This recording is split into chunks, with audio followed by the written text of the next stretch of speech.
Bienvenue donc dans cette présentation du logiciel QB Pilulier. Première des choses que vous voyez à l'écran, comme je vous l'ai dit, c'est mon écran à moi. Donc vous allez juste suivre les actions que je vais faire. N'hésitez pas au courant de la présentation de m'interrompre si vous avez des questions spécifiques. Vous allez voir que c'est une présentation aujourd'hui qui dure 1 heure et demie. Donc évidemment, si on voyait toutes les fonctionnalités du logiciel une par une avec tous les cas d'espèces, on en aurait pour à peu près 48 heures, donc c'est pas le but. Sachez que ce qu'on fait aujourd'hui, c'est de vous être capable de vous partir, de faire les actions essentielles, de comprendre le fonctionnement du logiciel. Puis au fur et à mesure que vous allez vous-même l'utiliser, des questions vont probablement survenir, surgir, vous allez dire comment je fais ça, etc. Et c'est là que vous pouvez nous téléphoner en tout temps. On sait très bien que le premier mois d'utilisation, les pharmaciens et pharmacies et ATP nous appellent plus souvent. C'est pas parce que vous êtes moins bon, c'est parce que vous apprenez à utiliser le logiciel de cette façon-là. Donc, c'est le learning on using. Puis ensuite, plus ça va, plus le temps passe, plus vous avez vécu un paquet de cas d'espèces et vous nous appelez plus et vous êtes autonome. Donc là-dessus, il ne faut pas se décourager. Première des choses, le logiciel, c'est pas un logiciel qui est installé sur votre ordinateur, hein, c'est un lien web, un peu comme quand vous êtes sur votre laptop ou ordinateur à la maison et vous accédez à votre logiciel de banque. Vous accédez sur un site qu'ici on appelle app pour application.qbpharma.com, dans lequel vous allez arriver sur ce bel écran d'authentification. Donc, pour rentrer dans le logiciel, il faut d'abord vous identifier, dire qui vous êtes avec votre nom d'utilisateur, votre mot de passe et le numéro de la succursale où il y a la base de données. Donc, ce sont 3 informations qui sont nécessaires. L'administrateur aura déjà configuré et a accès à la gestion des employés. Donc, il vous a donné un nom d'utilisateur, un mot de passe et un numéro de pharmacie. Dans ce cas-ci, je vais m'authentifier comme étant un pharmacien parce que faut comprendre aussi que quand vous vous authentifiez dans l'application, vous avez, selon votre fonction dans la pharmacie, des niveaux de droit, donc des accès privilégiés ou pas, qui vous permettent de faire des actions ou pas. Un exemple assez clair, un pharmacien peut valider, vérifier un pharmacien, mais une ATP ne pourrait pas le faire. Donc, il y a différents niveaux de droit dans l'application selon quelle est votre fonction dans la pharmacie. Donc, pour les besoins de la cause, moi, je vais me loguer comme étant un pharmacien dans une base de données test, donc la numéro 51. J'arrive à cet écran-ci où on a différentes applications, où tout simplement, par réflexe, on va cliquer sur le logo QB Pilulier et on va apparaître dans l'application. Donc, l'écran d'accueil de l'application peut être un écran complexe, chargé. C'est la première fois que vous le voyez, fait que vous regardez ça et vous dites, mon Dieu, il y a donc bien des affaires là-dedans.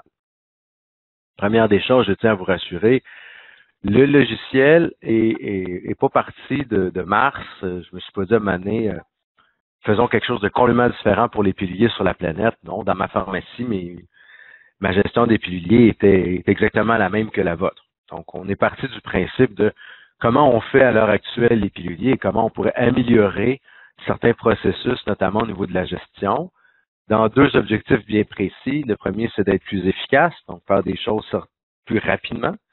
Et la deuxième des choses, comment on est capable d'être plus sécuritaire. Pour être plus sécuritaire, ça veut dire quoi? Comment le logiciel peut nous aider à s'assurer que le pilulier qu'on va remettre au patient, lorsqu'on va lui livrer ou on va lui remettre en main propre, on est sûr que c'est les bonnes choses qu'il y a dedans et qu'il a passé toutes les étapes de vérification préalable pour ce faire. Donc, on suit pas mal la méthode de fonctionnement que vous avez déjà. On n'a pas réinventé la roue. Donc, dites-vous toujours, qu'est-ce que vous auriez fait en temps normal et comment je peux donc l'appliquer avec le logiciel? Ça va toujours être ça un peu votre question. Qu'est-ce que je faisais avant et comment le logiciel maintenant peut me permettre de le faire? On suit donc les mêmes actions que vous avez. Qu'est-ce qu'on a dans une action de pilulier? La première des choses, c'est que vous avez un dossier maître spécifique pour les piluliers. La majorité des pharmacies ont ce qu'on appelle des cartables et dans les cartables, il y a des fiches patients. Donc, ça s'appelle un dossier maître. Cette fiche cartable-là, elle a été généralement préparée, donc soit imprimée à partir du logiciel d'officine ou écrite à la main, encore pire, ou dans un autre logiciel de gestion, et elle a été vérifiée par un pharmacien. Et là, ça a été mis dans un cartable, puis on se dit, à chaque fois que j'ai un pilulier à préparer pour ce patient-là, M. Adam, je vais prendre cette fiche-là, puis je vais imprimer le pilulier de M. Adam, puis ensuite je vais le préparer, puis ensuite je vais le vérifier, puis ensuite je vais le remettre au patient. Ce sont les étapes classiques d'une gestion de pilulier. On va faire la même chose pour le prochain patient, qui est Mme Bernadette, puis on va faire la même chose pour M. Charles, puis ainsi de suite en ordre alphabétique ou selon certains classements.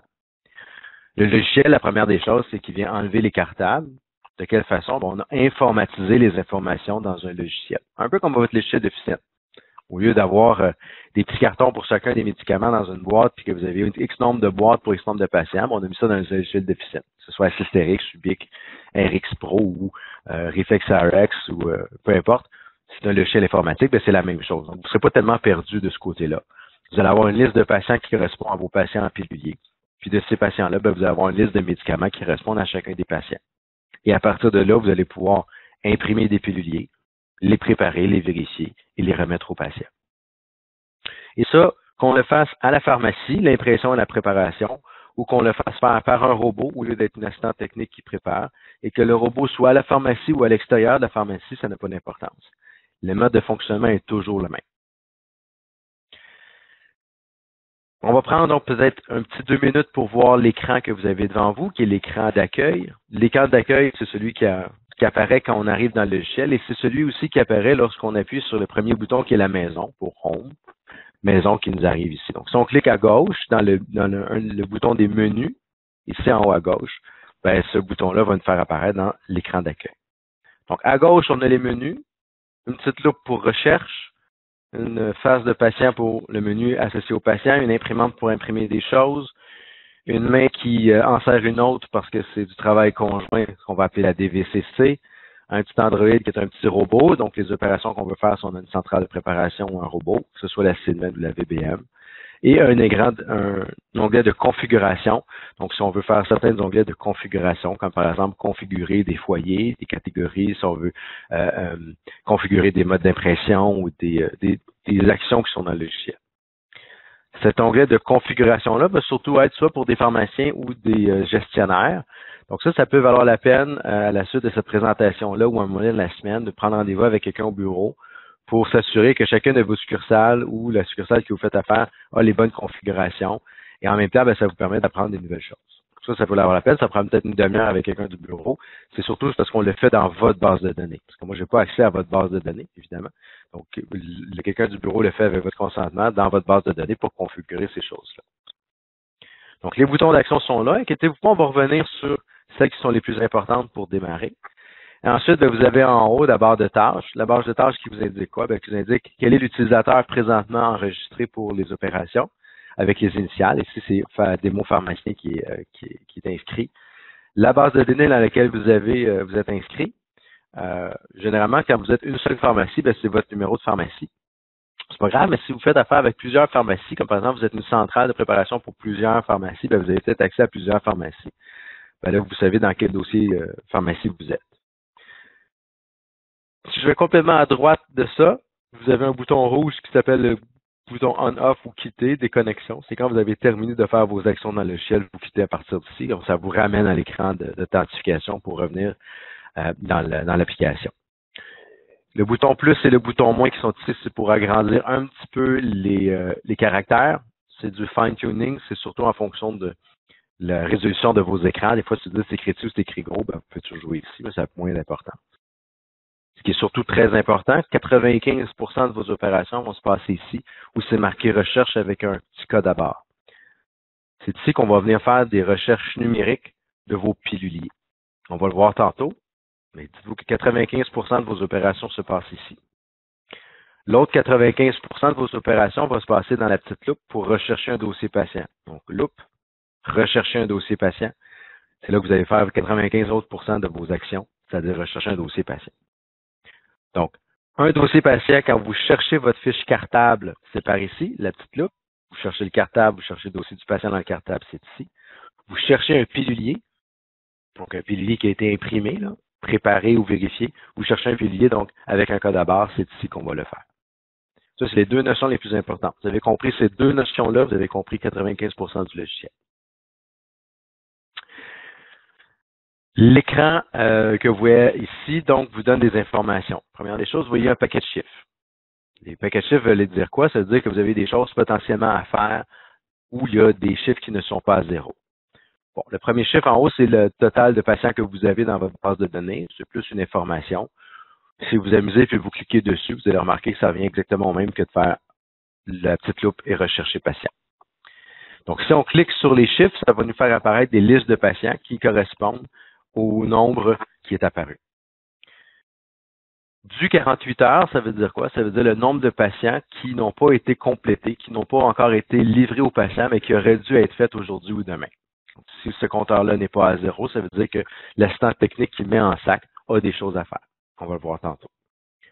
Dossier non validé, ça veut dire quoi? Ça veut dire que voici le nombre de patients, la liste des patients dont il y a eu une modification au dossier patient. Donc, on a fait une modification à la fiche MICA dans le cartable, mais qui n'a pas été encore validée ou acceptée par un pharmacien. Donc, ça, c'est généralement une étape que le pharmacien doit aller regarder. Oh, j'ai quelque chose à faire comme pharmacien. Si vous faites de la DVCC, bien, voici le nombre d'erreurs de préparation qui ont été trouvées et qui sont en attente d'être corrigées et validées par un utilisateur authentifié, que ce soit un ATP validateur ou un pharmacien. Donc, si ce compteur-là n'est pas à zéro, ça veut dire qu'il y a une action à faire.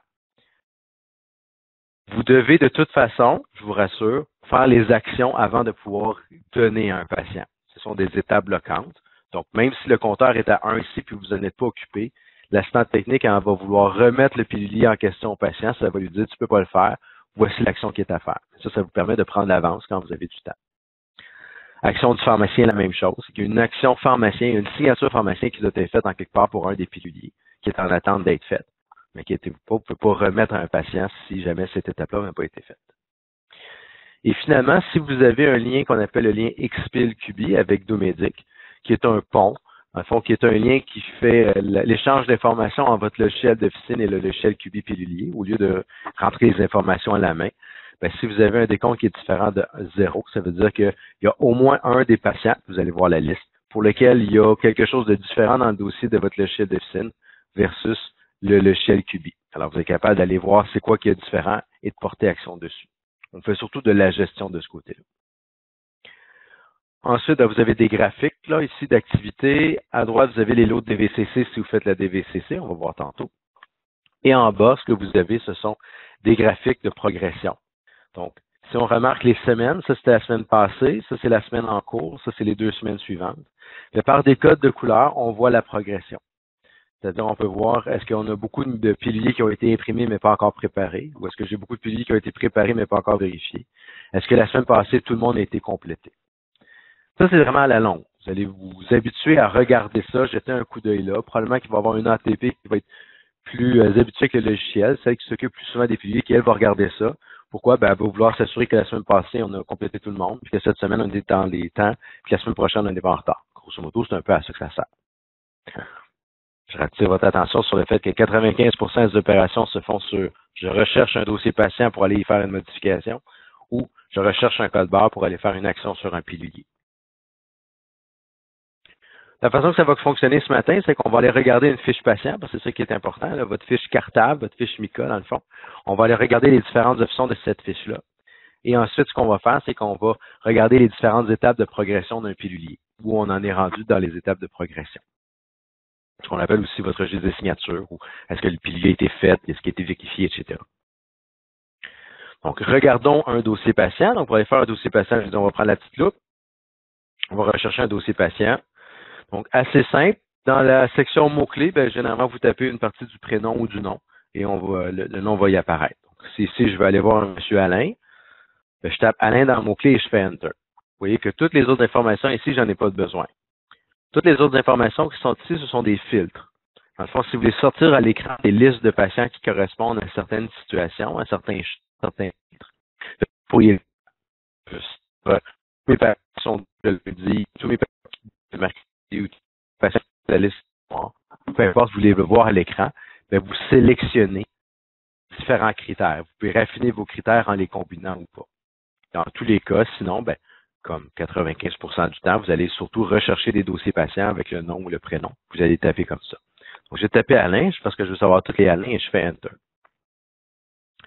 Alors, j'ai 3 Alain, j'ai test Alain, Alain Lévesque et Alain Coumadin. Ce qui m'intéresse aujourd'hui, c'est le patient Alain Coumadin. Je vais aller voir sa fiche, donc je vais cliquer sur son nom, Alain Coumadin, et sa fiche va apparaître. Moi, j'ai rien. Dans le fond, dans la vraie vie, oui. J'ai rien qui passe au niveau de l'écran. C'est normal ou? Théoriquement, non, parce que le lien, l'écran est bien partagé. Je vais aller revisiter. Là, je l'ai arrêté. Puis là, je vais repartir le lien. Donc, en théorie, vous devriez tous voir un dossier patient, le dossier de M. Alain Coumadin. Des fois, il peut y avoir un certain délai, là, dépendamment de la connexion Internet que vous avez, là, parce qu'il y a beaucoup d'informations qui passent. Donc, des fois, je parle plus vite que ce que l'écran vous indique. Non, je vois pas encore non plus.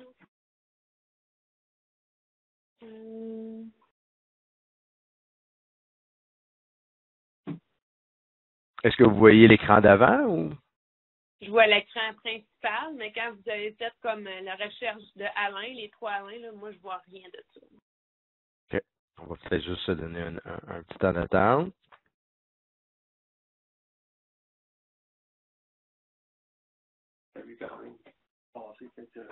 Non, ça a tout arrêté, moi.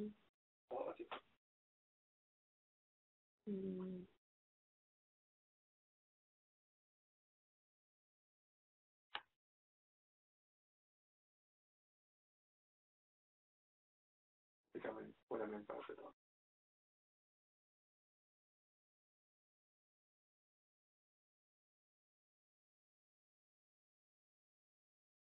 Peut-être m'indiquer en termes de proportion là, les gens qui voient le dossier patient d'Alain Coumadin, là, si on regarde avec le apoacébutolol, le ramipril et la prégabaline.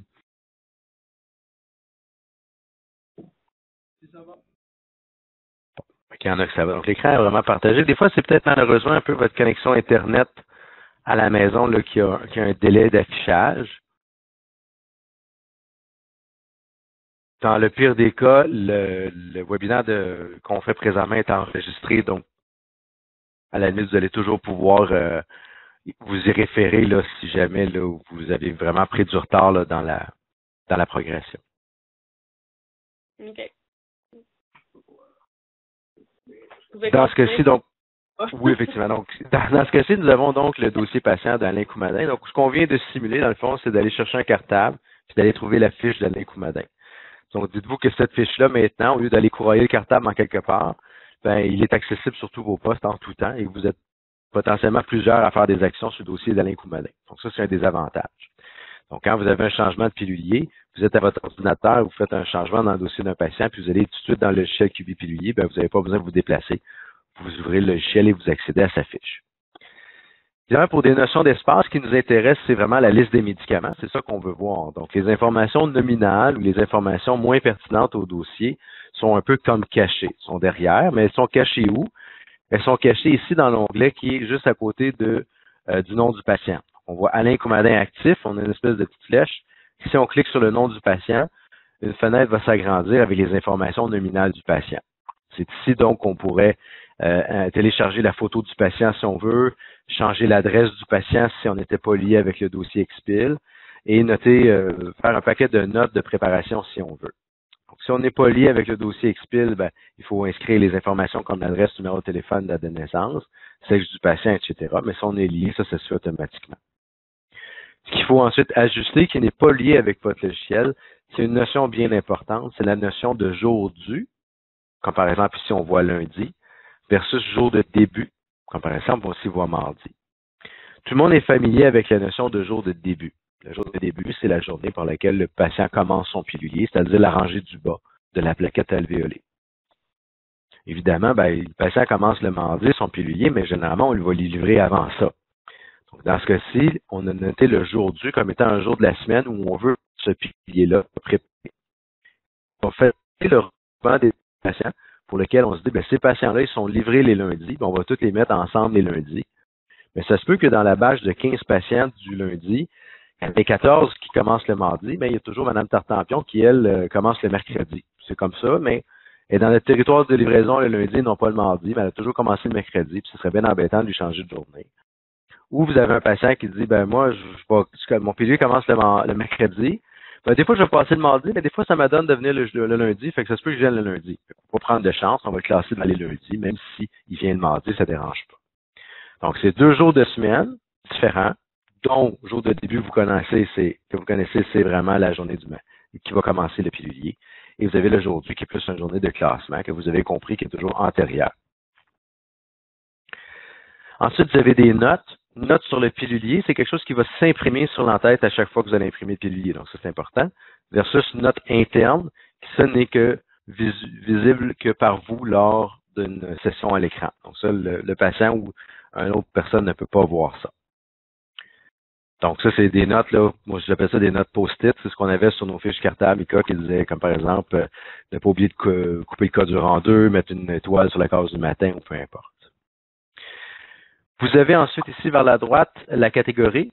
Donc, par défaut, c'est un patient régulier, c'est-à-dire c'est un patient comptoir là, qui vient chercher ses médicaments là, chez vous.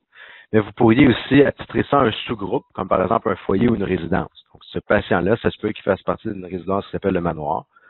Bien, en attirant la résidence le manoir, vous allez pouvoir faire des actions spécifiques à cette catégorie-là. Comme par exemple, lancer les impressions ou lancer l'envoi de fichiers juste pour le patient manoir, recevoir ça en groupe avec les patients du manoir. Ce qui est intéressant aussi avec les catégories, c'est que votre gestionnaire peut configurer des valeurs par défaut pour une catégorie. Comme par exemple le jour de début puis le jour du. Des modes d'impression.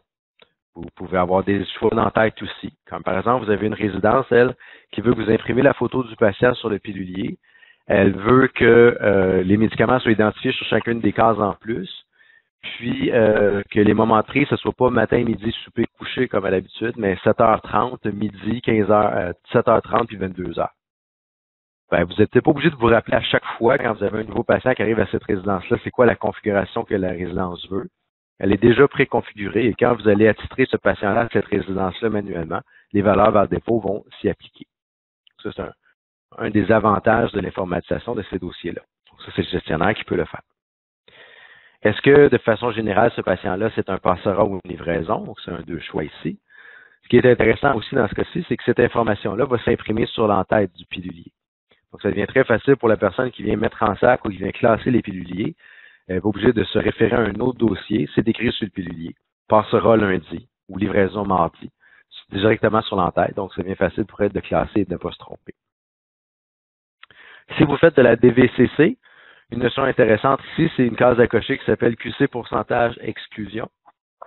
Cette case à cocher-là veut dire quoi? Ça veut dire que pour ce patient-là, vous voulez absolument que malgré qu'il y ait une assistante technique qui fasse le protocole de DVCC, vous voulez absolument qu'il y ait un pharmacien qui vienne revisiter le pilulier au complet. Donc, c'est ce qu'on appelle une exclusion patient complète.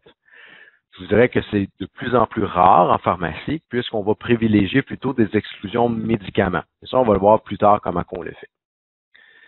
Dans votre cas, puisque vous êtes des nouveaux utilisateurs, on n'utilisera jamais la case à cocher warfarine. Ce n'est pas une option que vous allez utiliser.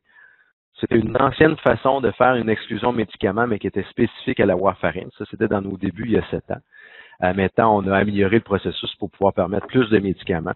Sauf qu'il y a certaines pharmacies qui l'utilisent encore et qui sont habituées comme ça, puis on ne peut pas changer leur façon de faire. Donc, la case à cocher warfarine, vous n'en l'utiliserez jamais. Donc, c'est ce qui complète les informations nominales du patient. Vous allez voir, vous allez vous habituer, vous allez remplir selon votre protocole. Dites-vous que ces informations-là, dès que vous en faites un changement, il n'y a aucun changement qui est enregistré tant et longtemps que vous n'allez pas cliquer sur le gros bouton vert en haut à droite qui s'appelle enregistrer. Donc, vous faites des changements, il n'y a rien qui demeure. Vous cliquez sur enregistrer et les changements vont s'appliquer. Et ça, on garde une copie de toutes les informations qui ont changé. Comme ça, si jamais pour un audit de l'OPQ, vous devez vous y référer. On a l'historique de chacun des changements. Les informations que vous allez changer qui ne concernent pas les médicaments n'ont pas besoin d'être validées par un pharmacien. Donc, si le patient change de journée, vous n'êtes pas obligé d'aller voir le pharmacien pour dire « Peux-tu venir valider le changement de journée ?» En tant qu'ATP, vous êtes autonome au changement de ces informations-là. Donc, quand vous allez enregistrer, vous n'allez pas demander une approbation nécessaire par un pharmacien. Pour refermer cet écran-là, à côté du nom du patient, on reclique sur la petite flèche et on voit apparaître les informations des médicaments. Donc, dans la fiche médicaments, qu'est-ce qu'on a? La première des choses, c'est qu'on peut attitrer plus qu'un pilulier pour chacun des patients. Donc, dans ce cas-ci, on a un pilulier 1, 2, 3 et 4. Vous allez voir que pour la majorité de vos patients, ces patients n'ont qu'un seul pilulier, qui est le pilulier régulier, le pilulier normal, le pilulier dans lequel on met les médicaments. Pour les fins de la cause, c'est celui-ci. Dans ce cas-ci, on a 4 moments de prise, on a de la cébulolol, le ramipril, la prégabaline, du détabs, etc. C'est le pilulier régulier qu'on va imprimer à chaque fois. Par contre, il se peut qu'on veuille avoir un deuxième pilulier pour le même patient. Pourquoi? Je donne un exemple. Vous avez tellement de médicaments, ils sont tellement gros que ça ne rentre pas dans une seule case le matin. Donc, vous faites un deuxième pilulier pour mettre le phosphonol puis le calcium. ben, à ce moment-là, vous pouvez ajouter un pilulier avec le bouton d'ajout d'un pilulier. Un deuxième pilulier, un deuxième onglet va se créer pour un pilulier numéro 2, pour lequel vous allez pouvoir forcer le phosphonol. Donc, lors de l'impression en lot ou lors de l'envoi des fichiers à votre robot en lot, ben, les deux vont se créer de façon séparée à chaque fois et ce sera toujours le phosphorénol qui va être dans le deuxième. Donc, vous n'avez pas besoin de vous rappeler qu'est-ce qu'on met dans le deuxième, ça en a plus qu'un, ça peut être ça. Il y a des pharmacies qui ne mélangent jamais les cytotoxiques, donc créent systématiquement un deuxième pilulier pour les cytotoxiques, ça peut être une façon de faire. D'autres utilisent systématiquement un deuxième pilulier pour le coumadin. Vous pouvez le faire aussi de cette façon-là, c'est à votre choix. Le logiciel est assez flexible, il faut respecter votre façon de fonctionner maintenant. Donc, libre à vous de continuer ce que vous faites maintenant puis de l'appliquer au logiciel ou de profiter de certaines fonctionnalités du logiciel pour améliorer votre processus. Vous avez aussi d'autres onglets pour lesquels on pourrait attitrer des piluliers, comme par exemple ici un pilulier PRN. Mon pilulier numéro 4, ici mon pilulier PRN. Donc, c'est pas un pilulier qui va s'imprimer à chaque fois que je vais envoyer les impressions en lot, mais ça va se faire à chaque fois que la résidence m'en fait la demande. Donc, souvent, une résidence va vous demander, j'ai besoin du PRN de M. Coumadin, c'est Dilodid pour la prochaine fois. Bien, dans le logiciel, vous avez créé un pilulier que vous avez noté comme étant un PRN dans le mode d'impression, on va y revenir. Et donc, ça crée juste une case à inscrire. Donc, dans ce cas-ci, on a 2 comprimés de Dilodid 1 mg dans chacune des cases. Vous pouvez inscrire la posologie ici, comme ça s'imprime sur le pilulier. Et donc, lorsque la résidence vous en fait la demande, bien, vous allez dans le dossier de M. Coumadin, vous retrouvez le pilulier qui est demandé par la résidence, dans ce cas-ci Dilodid, et vous cliquez ici sur le gros bouton marqué PRN. Cela va lancer l'impression à votre pharmacie d'une fiche pilulier dans laquelle vous allez avoir les informations seulement pour le Dilodid et vous allez pouvoir suivre les étapes ensuite de préparation et de vérification. Tout simplement.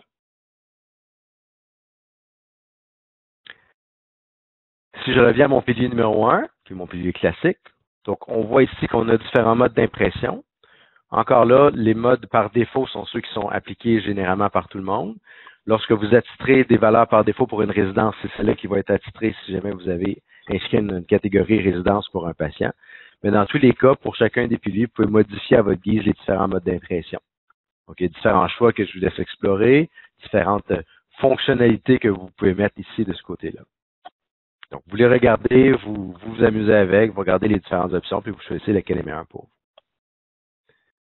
Ensuite, un peu vers la droite, des configurations spéciales pour ce patient-là. Dans ce cas-ci, la case à cocher FADM, elle est cochée, la case SIDMED, elle est cochée. Pour les besoins de la cause SIDMED et VBM, c'est la même chose. Dites-vous que c'est robot. Cette case-là ici, elle est très importante. Si la case n'est pas cochée, vous ne serez jamais en mesure d'envoyer un fichier pour ce patient-là à un robot. Si la case n'est pas cochée, vous ne pourrez pas envoyer un fichier de préparation à un robot. Si la case est cochée, vous allez pouvoir envoyer un fichier de préparation à un robot et vous allez aussi pouvoir, au besoin, l'imprimer sur place. Donc, la case à cocher est nécessaire pour l'envoyer à un robot, mais ça ne vous empêche pas de l'imprimer sur place au besoin aussi. FADM fait la même chose, mais pour une fiche d'administration des médicaments, si vous en avez. Dans ce cas-ci, ce n'est pas une fiche d'administration électronique qui est configurée pour ce patient-là, donc c'est une case à cocher. Mais si vous voulez utiliser FADM pour l'utiliser avec QB Pilulier pour vos résidences, il faut que ce soit coché FADM pour pouvoir produire un FADM pour ce patient-là. Aujourd'hui, on ne couvre pas la notion de FADM parce que c'est trop particulier aux besoins de chacun. Par contre, si jamais ça vous intéresse, vous pouvez toujours téléphoner au bureau à Patrick, Alain ou Omar pour qu'ils vous montrent un peu là, les fonctionnalités de des FADM que nous avons. Vers la droite, nous avons la validation pharmacien. Donc, ça, c'est une notion très importante. C'est la signature pharmacien sur notre fiche. Donc, ça, ici, ça dit que Dévon Pharmacien, le 9 mai 2019 à 11h33, a signé ces informations-là dans le dossier d'Alain Coumadin. Donc, c'est ça, tant qu'il n'y a pas de changement. Et comme je vous ai fait la remarque tout à l'heure, dès qu'un utilisateur, que ce soit un ATP ou un autre pharmacien ou peu importe, va venir changer des informations dans le dossier patient qui est ici, que ce soit un générique, une force, une forme, un moment de prise ou peu importe, la validation du dossier va disparaître du pharmacien, ça va être en attente d'être validé. Et donc, quand on est en attente d'être validé, quand le dossier est en attente d'une signature pharmacien, aucune des actions ne peut être faite. On ne peut pas imprimer de fiche patient, on ne peut pas préparer, on ne peut pas vérifier, on ne peut pas envoyer un robot, on ne peut pas rien faire. Pourquoi? Parce qu'on est en attente d'une validation pharmacien, on est en attente que le pharmacien fasse de quoi. Le pharmacien, évidemment, quand c'est pas validé, il va le savoir. L'assistant technique va lui dire voici les changements qu'il y a pour M. Coumadin. Le pharmacien va venir valider les informations. Il va cliquer ici pour mettre son nom, il va enregistrer. Et maintenant, on a une nouvelle validation avec une nouvelle date, nouveau pharmacien potentiellement, et on va pouvoir continuer les étapes avec les nouvelles informations. Deux petits boutons qu'on va voir tantôt, l'étape de progression. Le bouton progression ici va nous faire apparaître à l'écran s'il y a des codes barres, donc s'il y a des piluliers qui ont été créés pour ce patient-là en quelque part, et si oui, s'il en existe, combien il y en a et où sont rendus. Donc, dans ce cas-ci, j'ai 3 codes barres qui existent dans la pharmacie, le pilier du 12 novembre 2019 et du 19 novembre 2019, et ils ont été l'étape d'avoir été déjà vérifiés. Donc, on va voir les différentes étapes tantôt, mais comme vous avez à la pharmacie, on imprime, on prépare, on vérifie, puis on livre. Grosso modo, on les a vérifiés, mais pas encore livrés. C'est pour ça qu'ils sont encore dans la pharmacie. Donc, physiquement, si on oubliait là, le code barre d'en haut, là, si on faisait comme s'il n'existait pas, ben, on voit clairement ici qu'il y a 2 piluliers qui existent dans ma pharmacie en quelque part. C'est celui du 12 novembre et du 19 novembre 2019. Et sont à l'étape d'avoir été vérifiés en attente d'être livrés. Donc, physiquement, je sais qu'il faut que si j'ai un changement de pilulier à faire, il faut que je trouve 2 piluliers. Et ces 2 piluliers sont à l'étape d'avoir été vérifiés. Donc, j'ai pas besoin. Je sais physiquement un peu dans ma pharmacie où ils se trouvent. Donc, je vais les chercher. Donc, on voit que cette indication-là, ce bouton-là est très pratique pour une assistante technique pour savoir est-ce que si je fais un changement dans un pilier, est-ce que j'ai des piliers en quelque part dans ma pharmacie et si oui, où sont-ils rendus pour que je puisse aller les chercher et les amener au pharmacien. Le bouton juste à droite, le bouton de VS ou de comparaison rapide, ça va être un bouton qui va être surtout utilisé par le pharmacien, on va le voir tantôt lors d'un changement. Ce bouton-là, ce qu'il fait, c'est qu'il compare l'ancienne fiche de la nouvelle. Donc, il va vous dire les changements qu'il y a eu par rapport à la dernière fois, uniquement les changements. Vous voyez ça comme étant votre prescription. Le médecin, dans ce cas-ci, a changé 2 choses. Il a cessé l'acébutolol, puis il l'a remplacé par du bisoprolol. Ben, si votre assistant technique a fait ce changement-là, puis vous, comme pharmacien, vous allez voir qu'est-ce que mon assistant technique a fait comme changement, ben, en cliquant sur le bouton de comparaison rapide, à l'écran, ce qui va vous afficher, c'est acébutolol cessé, ajout bisoprolol. Donc, vous n'avez pas besoin de vous préoccuper de tout le reste qui est sur la fiche. Tout le reste n'a pas changé. Donc, c'est qu'on prend la prescription. Parfait, c'est intéressant. Ça vous conforte et ça accélère le processus de validation de la fiche. Si on regarde la fiche médicament qui est ici, bien, première des choses, vous avez un bouton vert en haut à gauche pour ajouter une ligne. Donc, pour ajouter un médicament, on va le voir. J'ai le nom du médicament, la force, la forme, le DIN et la photo si on l'a. Les différents moments de prise pour ce médicament-là, la possibilité d'avoir un calendrier complexe ou avancé, comme par exemple un jour sur 2, un jour sur 3, un jour sur 14, début de telle date, finit telle date, début de telle date, finit pas. Donc, toutes les fonctions de calendrier complexes qui ne sont pas des 1 à tous les jours sont là. C'est très important de vous habituer à jouer avec. Vous allez jouer avec, vous allez les créer. Pourquoi? Parce que c'est comme ça que vous allez pouvoir envoyer les directives à votre robot. Le robot, lui, ne peut pas deviner les informations. Il faut que ce soit précis, parce que c'est comme ça qu'on peut être précis. Si vous avez le lien XP, le numéro de la prescription qui est associé à votre logiciel d'officine va apparaître ici. Et si vous voulez détruire la ligne, donc si le médecin a cessé l'acébutolol, ben, vous prenez la petite corbeille qui est télé pour la supprimer. Les flèches en haut, en bas ici sont pour modifier l'ordre. Si vous voulez changer l'ordre d'apparition des médicaments, vous pouvez toujours le changer. Donc, si comme par exemple ici le médecin a prescrit veut augmenter la dose de Ramipril à 7.5, sachant que le 7.5 n'existe pas, bien, quand vous allez créer le Ramipril 2.5, il va se ramasser en bas de la liste. Bien, ça se peut que pour des besoins de clarté, vous voulez l'enlever, l'amener vers le haut, bien, vous allez cliquer sur la flèche du haut pour le ramener vers le haut, comme pour le modifier, pour l'amener plus bas, pour faire en sorte que vous avez Ramipril 5 puis 2.5, un au-dessus de l'autre. C'est plus visuel, c'est plus pratique pour savoir que c'est du 7.5. Si jamais vous voulez changer les moments de prise qui sont ici, par défaut, c'est déjeuner, dîner, souper, coucher. Comme par exemple, ici, on a 7h30, 11h30, 16h, ça veut dire que ça a été changé. Bien, vous allez vers la droite complètement ici pour modifier l'entête. Et donc là, vous allez avoir les entêtes et vous allez pouvoir changer de nomenclature. Donc, ce sont des heures, soit vous avez déjeuner, dîner, souper, coucher en texte, ou vous avez des heures de minuit à 11h45 par écrémentiel de 15 minutes. Donc, vous avez beaucoup de liberté. Vous avez la possibilité aussi de mettre seulement un moment de prise, 2 moments de prise, 3, 4, 5, 6, jusqu'à 16 moments de prise. Donc, vous avez toute la liberté de rajouter 16 moments de prise. Ce qui peut être pratique, comme par exemple, si vous avez un patient qui qui est atteint de Parkinson et qui prend du Levocarb 7 ou 8 prises par jour, à ce moment-là, vous pouvez mettre du Levocarb ici, puis 7 ou 8 prises par jour. Vous changez les entêtes pour des heures plus précises. Et lors de l'impression en lot, vous n'avez pas besoin de faire de bricolage. Le système va vous imprimer 2 entêtes, 2 fiches patients que vous allez pouvoir coller sur 2 piliers différents. Mais ça se fait de façon automatique sans que vous ayez besoin de vous rappeler ou de faire du gossage en plastique. Donc, on a les différents moments. On a des commentaires qu'on peut inscrire ici aussi sur cette ligne-là qui vont apparaître sur l'entête du pilier, comme par exemple cœur, pression, ou des notes plus précises en texte. Parce qu'ici, on voit une des situations fréquentes, comme par exemple le détabs une fois par semaine.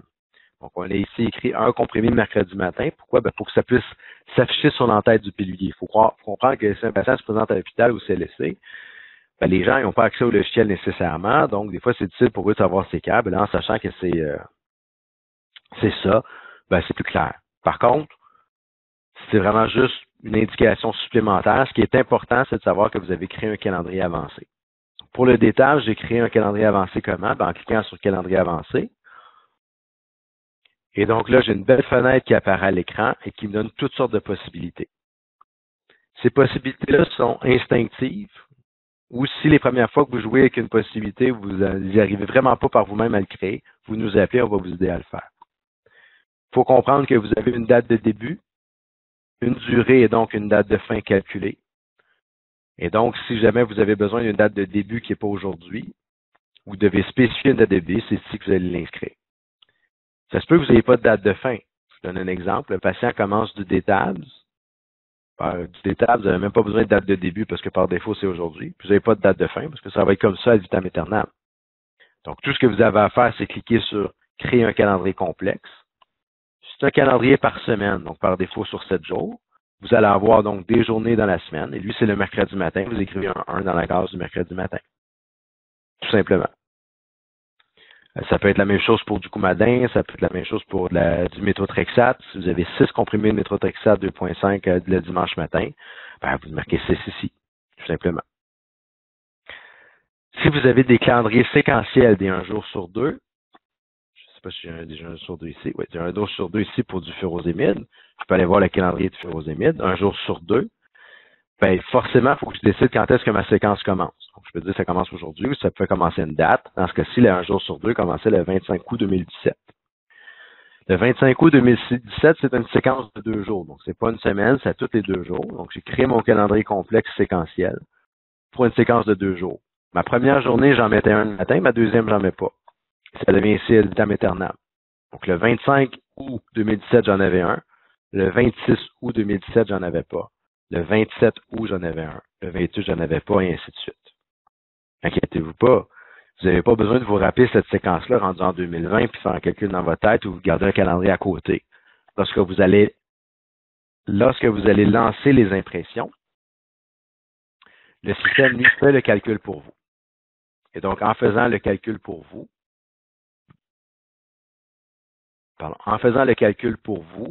ce que le logiciel va faire, c'est qu'il va vous indiquer la date où on doit le mettre et la date dans laquelle on ne doit pas le mettre pour chacun des piluliers. On le voit tantôt. Dans cet écran-là, j'attire aussi votre attention, vous qui avez peut-être un robot SynMed ou un robot VBM. Je ne sais pas si vous avez avec le VBM l'utilisation des exclamations X ou exclamations Y, qui sont des notes d'opération pour les robots. Si oui, c'est ici que vous pouvez les cocher au lieu de les mettre en texte. Mais vous avez aussi la possibilité de donner un attribut à cette prescription-là dans le logiciel QB pilulier. Un exemple, pour le furosémide, je ne veux pas que la substitution soit permise. Qu'est-ce que ça veut dire? Ça va surtout être utilisé pour les patients qui prennent des médicaments originaux, puis on ne veut pas les changer pour des génériques jamais, un peu comme dans le logiciel d'officine.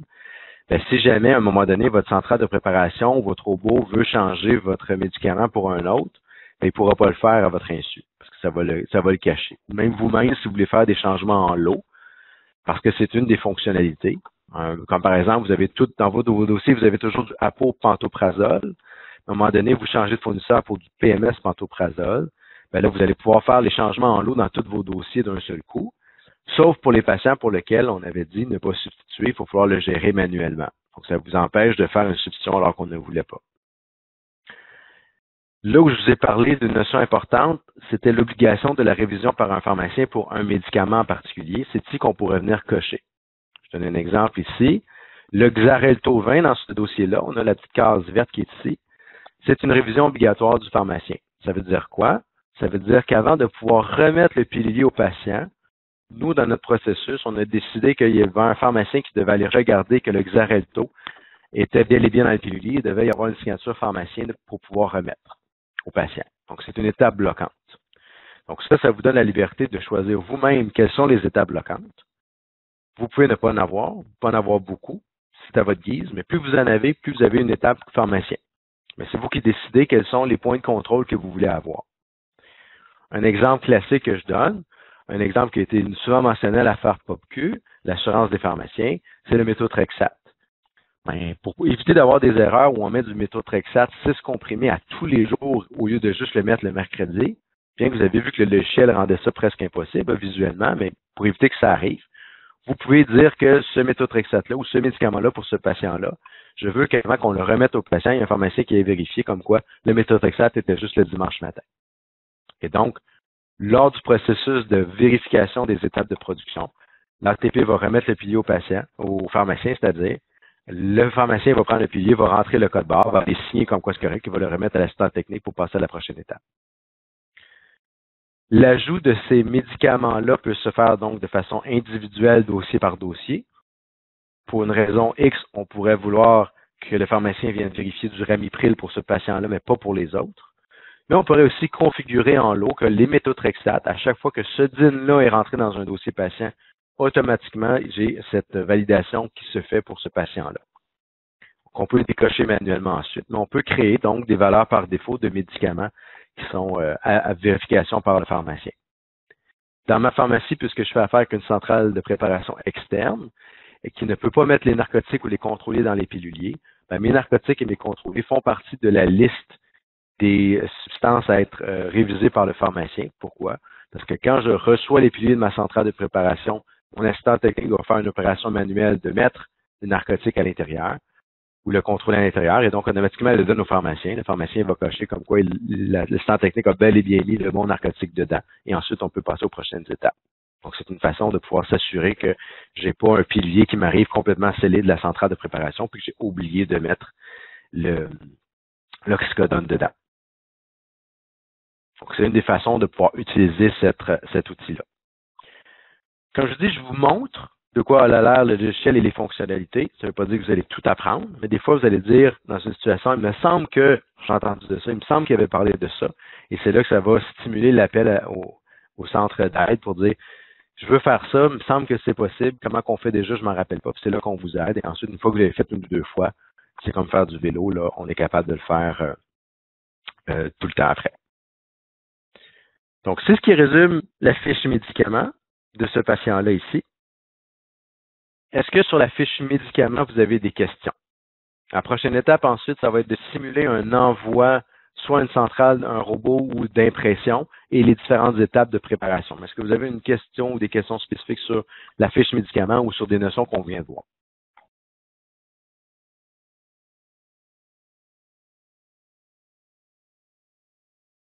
Parfait. Donc là, on se remet dans le contexte, vous êtes lundi matin, vous êtes l'ATP et vous devez donc envoyer les fichiers de préparation à votre robot. Donc, vous allez arriver dans le logiciel qui est ici et vous allez arriver donc dans le petit bouton robot, le menu robot, et vous allez donc vouloir faire l'envoi des fichiers. Je vais envoyer les fichiers. Le logiciel va vous poser au moins une question. Il va vous dire pour quelle semaine tu veux envoyer. Donc, nous, ça marche par semaine.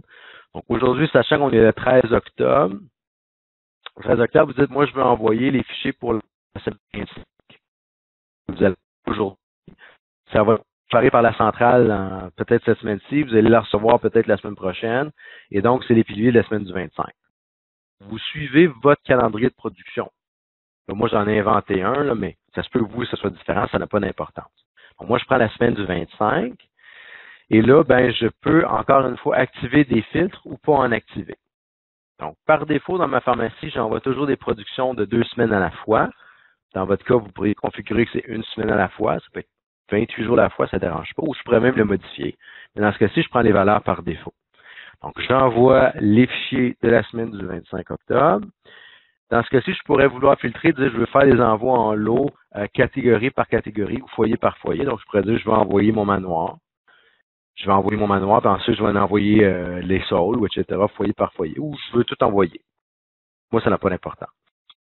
Je vous donne un exemple. À ma pharmacie, nous avons 130 patients qui font affaire avec la centrale de préparation.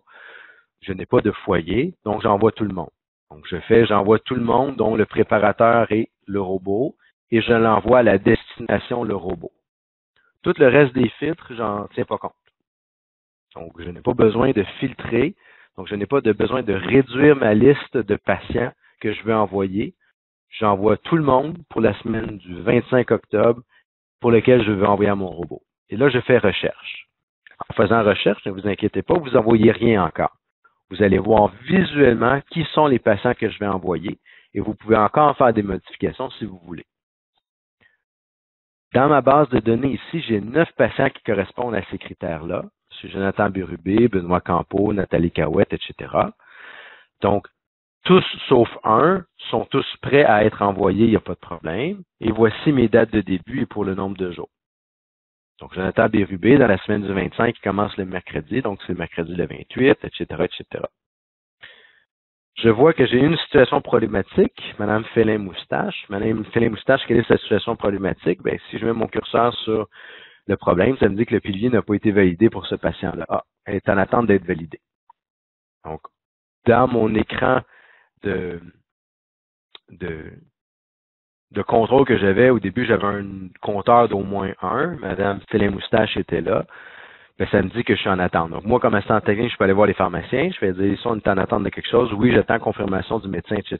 Bon, ben, je vais envoyer les fichiers de production pour tous les patients, puis elle, on va la gérer à part tantôt ou plus tard ou peu importe. Ou OK, si ça se règle ce matin, je vais attendre de faire mon envoi que tu règles ça ou peu importe. Tout est réglé, on va attendre Félin Moustache plus tard parce qu'on n'a pas le temps d'attendre. Et là, tout ça, c'est généré. Et là, je génère. Je clique sur générer. Et là, mes fichiers vont se faire en moins d'1 minute. Ils vont se déposer directement dans le logiciel de mon robot à la centrale de préparation pour préparation. Moi, à ma pharmacie succursale, je n'ai plus rien à faire. Autrement dit, pour vous donner un exemple à ma pharmacie, aujourd'hui, mon assistant technique va envoyer les fichiers de production pour la semaine du 25 à la centrale de préparation. Il va y avoir 130 patients qui vont partir. Elle va faire robot, envoie des fichiers. Elle va sélectionner la semaine du 25 pour tous les patients qui correspondent à ça. Elle va faire recherche. La liste des 130 patients va apparaître. Elle va faire générer. C'est fini. L'envoi des 130 patients vient d'être fait à la centrale de préparation. La prochaine étape pour elle, c'est d'attendre la semaine prochaine l'arrivée des piluliers dans des boîtes à la pharmacie pour retoucher au logiciel. C'est la même façon de fonctionner si vous devez imprimer des piluliers à la pharmacie pour une préparation manuelle. Vous allez alors aller dans Impression, la petite imprimante, imprimer les piluliers en lot. Vous allez choisir la semaine selon votre calendrier de production, la semaine du 25.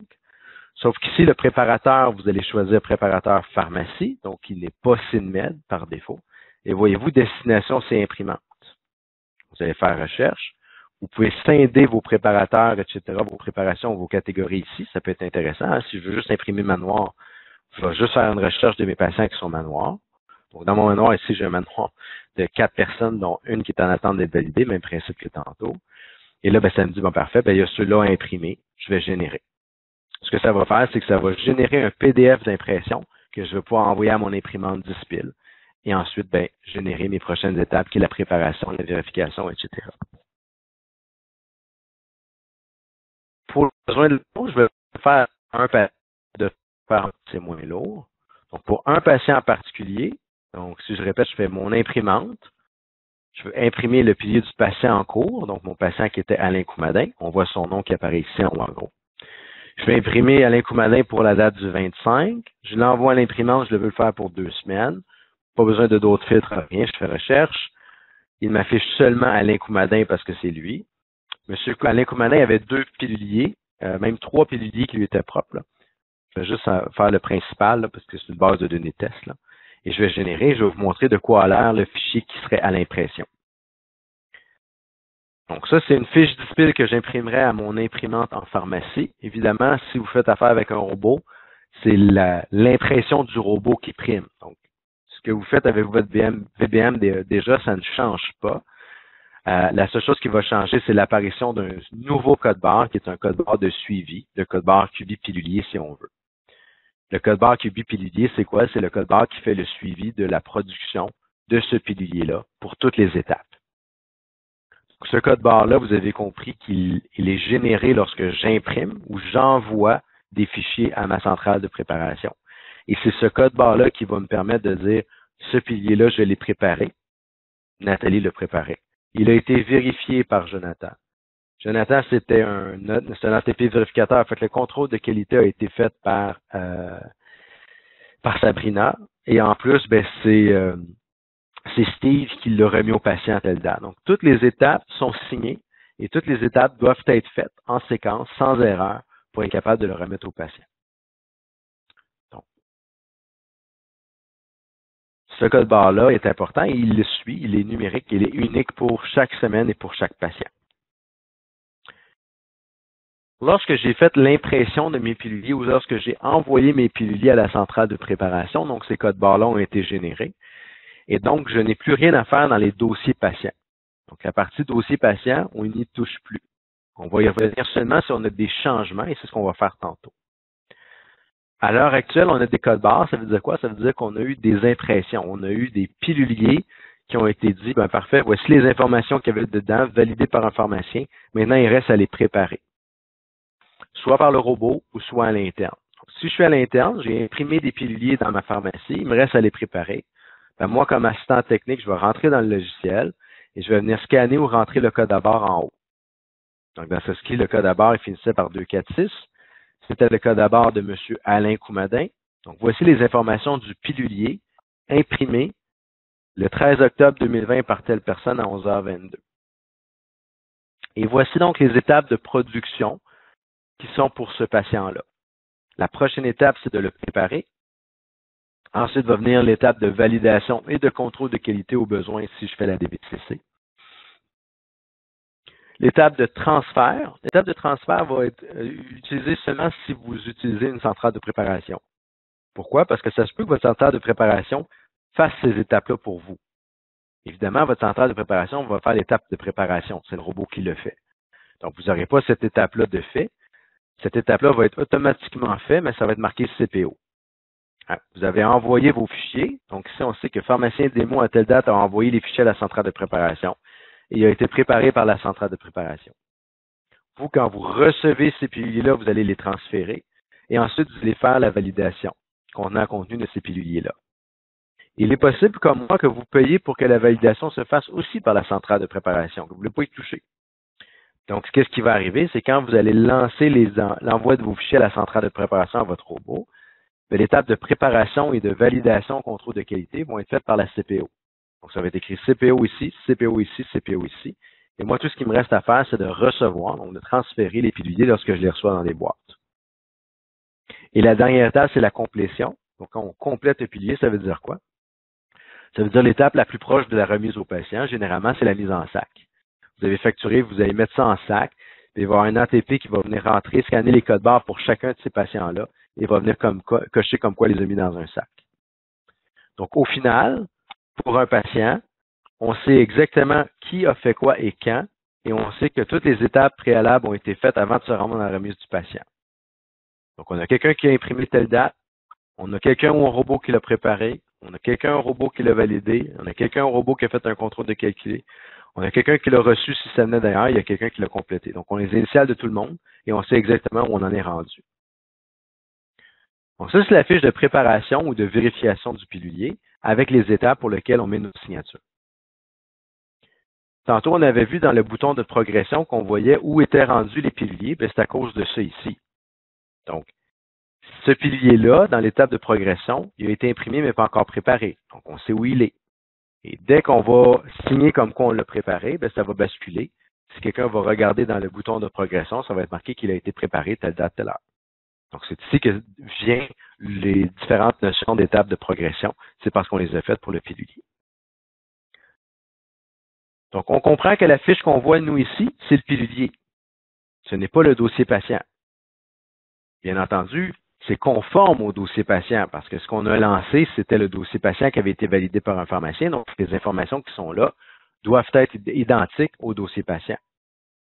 D'ailleurs, une des forces de l'informatisation du logiciel vient du fait que lorsque vous rentrez le code à barre ici, qui vous fait Enter, pour en arriver à cette fiche-là, sans message d'erreur, c'est que le logiciel a, sans que vous en ayez eu conscience, validé que les médicaments qui sont sur l'entête de ce pilulier-là sont exactement les mêmes que dans le dossier du patient. Donc, il y a toujours cette vérification qui est faite là par le logiciel. Et donc, quand on rentre le code à barre et qu'on arrive à cet écran-là, peu importe à quelle étape on est rendu, s'il n'y a pas de message d'erreur, ça veut dire que les informations du médicament sont exactement les mêmes. Bref, qu'il n'y a pas eu de changement dans le dossier maître du patient pour lequel on avait oublié peut-être d'aller faire le changement dans le pilulier.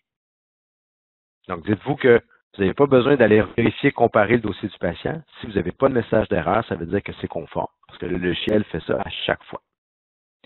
Si par contre vous avez un message d'erreur, un avertissement, comme par exemple, ça se peut que vous ayez un avertissement qui vous dit oups, l'acébutolol ici a été changé hier pour du bisoprolol. OK, mais c'est parce qu'on a oublié de le changer, on a oublié de réimprimer une fiche, on a oublié de s'en occuper.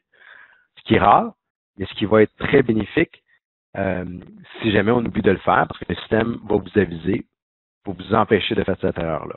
Et ça, il va faire ça peu importe à quelle étape de préparation on est rendu, et même à la fin. Et c'est pour ça que la dernière étape de complétion, c'est-à-dire lorsqu'on met en sac, c'est important de le faire. Pourquoi? Parce que c'est là que vous avez fait une dernière vérification de votre en-tête, c'est-à-dire que vous avez rentré le code à barre, le système a regardé, oui, le pilier qui a été vérifié la semaine passée, il est encore bon.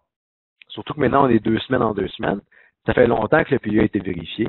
Bien, ça fait longtemps qu'il y a peut-être eu un changement dans le dossier, puis on a oublié de le faire. Bien, là, lorsque vous allez livrer au patient 2 semaines de pilier, vous savez qu'à la journée où vous avez livré, vous étiez conforme encore avec le dossier patient. C'est ça que ça veut dire. Donc, bref, pour faire les étapes de préparation, etc., bien, vous cliquez sur le bouton. On a ici... Donc, cette étape-là, la question de Guillaume, c'est de savoir est-ce que le logiciel va vérifier avec XPIL? Donc, est-ce que le logiciel, à chaque fois que vous allez faire ce bouton-là, va rechercher avec XPIL? La réponse est non. On ne va pas jusque-là. Pourquoi? Parce que c'est en théorie pris en charge à la base. Donc, vous avez ce travail d'aller vérifier si les informations du patient sont à jour avant de faire quoi que ce soit. Votre responsabilité de regarder dans votre tableau de bord, de vous assurer que les compteurs XPIL sont à jour, sont à 0, avant de faire les prochaines étapes. La raison pourquoi on ne va pas aussi loin, c'est que ça demande énormément au système d'interrogation et donc ça fait qu'il y a beaucoup de validations qui sont faites. Et donc, beaucoup de validations qui sont faites par le système va ralentir le logiciel pour tout le monde. Alors, étant donné qu'on ne veut pas vous ralentir dans vos opérations, cette opération-là doit être faite manuelle. Donc, on bascule, on fait nos signatures, etc. Dites-vous que si jamais vous n'avez pas la possibilité, vous n'avez pas le petit crochet vert, vous ne pouvez pas le faire, c'est soit parce que vous n'avez pas les droits de le faire. Donc, si j'étais logué comme étant un assistant technique, je n'aurais pas pu valider le pilulier. Ou si jamais, ça veut dire qu'il y a une étape préalable qui n'a pas été faite. Donc, un exemple, si je peux compléter parce que toutes les étapes ont été faites, il n'y a pas de problème. Donc, si je veux compléter, ça dit, hop, il manque une ligne, je ne peux pas la faire. Donc, voyez-vous, ça m'indique qu'il y a des choses que je ne peux pas faire parce qu'il y a des étapes préalables qui n'ont pas été faites. Ici, j'avais quoi? J'avais une signature pharmacien pour le Xarelto. Donc, si je suis à l'étape de mise en sac comme étant une assistante technique, je m'en vais mettre en sac, je rentre mon code barre, je clique ici, ça me dit, oups, tu as quelque chose à faire. Ah, c'est quoi? Ah, il faut que je vérifie le Xarelto. On met ça de côté, on donne ça au pharmacien. Le pharmacien va rentrer dans le logiciel, va dire, OK, parfait. Le Xarelto, c'est la bonne chose. Il va mettre ses initiales qui sont ici. Il va le redonner à l'assistant technique et l'assistant technique va pouvoir le compléter sans message d'erreur. Donc, on ne peut pas compléter si les étapes préalables n'ont pas été faites. Cette étape-là a pu être faite n'importe quand d'autre. Elle n'a pas besoin d'être faite là, mais il faut qu'elle soit faite au minimum avant que ça parte.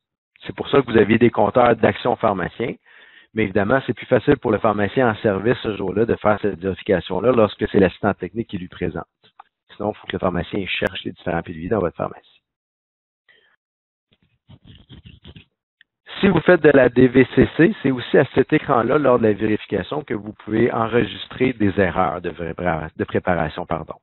Donc, un exemple ici, le robot, la personne n'a pas mis le ramipril 5 mg, a mis du 2,5 à la place, donc c'est une erreur de préparation. Donc, pour enregistrer une erreur de préparation, on va cliquer sur le point d'exclamation qui s'appelle incident, parce que dans le jargon là, législatif, on appelle ça des incidents. Donc, on clique sur incident. Ici, ah ben oui, forcément, j'ai complété, fait que je ne peux pas le faire. Donc, ici, on va ajouter un incident. Donc, je clique sur le bouton plus pour ajouter une erreur de préparation. Par défaut, ça me dit que c'était sur ce code barre-là. Aujourd'hui, à l'étape de validation, je vais trouver une erreur. Quels sont les autres choix? Ben, ça peut être au contrôle de qualité ou ça peut être un client qui me le rapporte. Donc, ça, on est très transparent. La majorité du temps, ça va être lors de la vérification. On peut donc utiliser la nomenclature utilisée par votre protocole pour dire quel type d'erreur on a trouvé. Dans ce cas-ci, ce n'était pas la bonne teneur d'un médicament. Et on peut même sélectionner le médicament, c'était le ramipril, en indiquant une note que c'était le 2,5 mg qui était en erreur.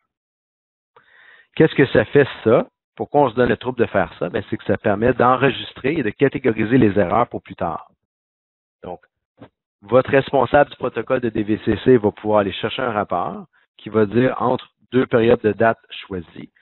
Donc, dire quels sont les ATP qui ont fait le plus d'erreurs en pourcentage et quelles ont été les erreurs les plus souvent effectuées. Est-ce que c'était souvent une mauvaise concentration? Est-ce que c'était un mauvais moment de prise, etc.? Donc, on les a en pourcentage et ça nous permet donc d'évaluer notre performance. Donc, en enregistrant, donc j'ai trouvé une erreur. Donc, j'ai trouvé une erreur. La prochaine étape, c'est donc de la corriger. Donc, elle est en jaune, cette erreur-là, je peux aller la corriger. Et ensuite, je peux aller la vérifier. Donc, j'ai toujours 3 étapes à faire pour la correction d'une erreur. Je la trouve, je la corrige, je la valide. La personne qui la trouve peut la corriger, mais ne pourra pas la valider. La personne qui la trouve peut demander à quelqu'un d'autre de la corriger, puis de la valider. La personne qui la trouve pourrait ne rien faire d'autre, et la personne qui la corrige doit être validée par quelqu'un d'autre. Donc, la correction et la validation doivent automatiquement être 2 personnes différentes, sauf si c'est un pharmacien. Je ne vous apprends rien si je vous dis que le pharmacien a le droit de tout faire. Le pharmacien a le droit de tout faire sans être auto-validé parce qu'il est responsable. Déontologiquement, il est responsable de sa tenue de dossier, de sa vérification, etc. S'il y a une erreur, s'il y a une situation problématique qui s'est faite, c'est son nom qui est là, c'est lui qui est poursuivi en déontologie. Par contre, vous, comme ATP, vous n'avez pas d'ordre professionnel. Donc, si c'est un ATP qui trouve l'erreur, votre protocole indique qu'il doit y avoir quelqu'un d'autre de qualifié pour vous corriger. C'est pour ça qu'on a toujours les 3 étapes avec 2 paires de chiffres différents quand c'est une ATP qui le fait. Donc, ici, on voit que les erreurs sont corrigées. Rapidement, je vous dis, si vous êtes un administrateur puis vous avez les droits de DVCC, il faut aller dans Imprimante et Registre des incidents par préparateur. Vous avez en DVCC, si vous aviez les droits aussi, le registre d'incidents de vérificateur, donc les erreurs qui ont été trouvées lors du contrôle de qualité. Donc, voici les options qui s'offrent à nous là, sur le dossier de préparation. Évidemment, comme je vous ai dit, si vous faites affaire avec votre robot, vous allez probablement avoir votre nom de la personne qui a envoyé le fichier au robot. Si votre robot prépare, c'est marqué CPO ici. Si c'est même votre robot, la centrale de préparation qui fait la vérification contenant-contenu, ça va être leur nom qui va arriver ici. Vous, qu'est-ce qu'il vous reste à faire? C'est lorsque vous allez recevoir les boîtes de piluliers préparées par votre centrale de préparation, c'est l'ATP qui est responsable de faire la vérification des entêtes. Mais comment est-ce qu'elle va procéder pour la vérification des entêtes maintenant? Bien, elle va arriver, je vais simuler pour vous, elle va aller dans le logiciel QB pilulier, elle va scanner le code à bord du patient, du pilulier du patient qu'elle veut vérifier. Il n'y a pas de message d'erreur, parfait. Elle clique sur transférer, comme quoi elle l'a reçu, et c'est tout. Et elle va faire ça pour chacun des piliers qui est dans la boîte. s'il y a une situation problématique, vous allez avoir un I avec un point d'interrogation qui est ici, qui va vous dire qu'il y a une situation problématique. Il faut, comme par exemple, vérifier comme de rajouter un narco. Le dossier patient a changé depuis la dernière fois. Hein, depuis l'envoi à la centrale de préparation, il y a eu un changement. Donc, quand vous recevez le pilulier, vous êtes capable d'intercepter qu'il y a un changement. Vous êtes capable d'aller voir le changement et faire le changement. Donc, la vérification des entêtes se ferait très rapidement pour un nombre rapide de piluliers. Pourquoi? Parce que vous rentrez le code barre. Si vous n'avez pas de message d'erreur, vous cliquez transférer et c'est fini. Tous les messages d'erreur, vous les mettez à gauche et vous vous en occupez ensuite. Ça veut dire quoi les messages d'erreur? Ça veut dire que vous avez un médicament à ajouter ou il y avait un changement à faire. C'est tout. Donc, le logiciel vous aide énormément lors de la réception parce que vous n'avez pas besoin de faire de vérification d'entête avec l'entête et chacun des médicaments avec le dossier patient. Le système le fait pour vous. On va d'ailleurs, pour les 10 prochaines minutes, faire simuler un changement de pilulier et ensuite, ce sera la période de questions. Donc, ici, on a Alain Coumadin. Je vais juste prendre son autre semaine. Parfait. Donc là, on se remet dans le contexte que vous êtes en opération, tout va bien, M. Coumadin vous amène une prescription de changement pour ces piluliers. Vous identifiez si c'est un changement urgent ou pas, peu importe. Et donc, vous allez dans le logiciel d'officine, vous faites les changements dans le logiciel d'officine comme vous faites à l'heure actuelle. Et ensuite, vous dites, bon, ben, je vais aller changer les informations dans mon logiciel QB pilulier. Donc, vous allez dans QB pilulier.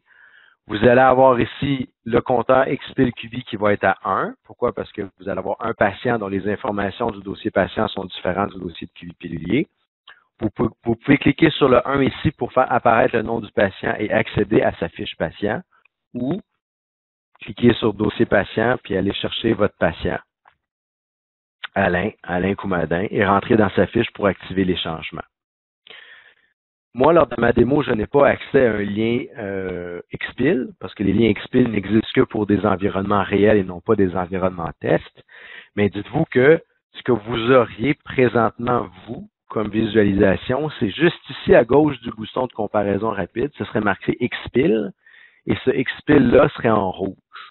Ce serait en rouge pourquoi? Parce qu'il y a des changements dans votre dossier par rapport à l'autre. Vous pourriez cliquer sur cet onglet, sur ce bouton XPIL, et va vous faire apparaître les changements que vous pouvez assigner. Vous dire, OK, c'est ça que je veux. Et le changement dans la fiche va se faire. Et vous allez cliquer sur Enregistrer.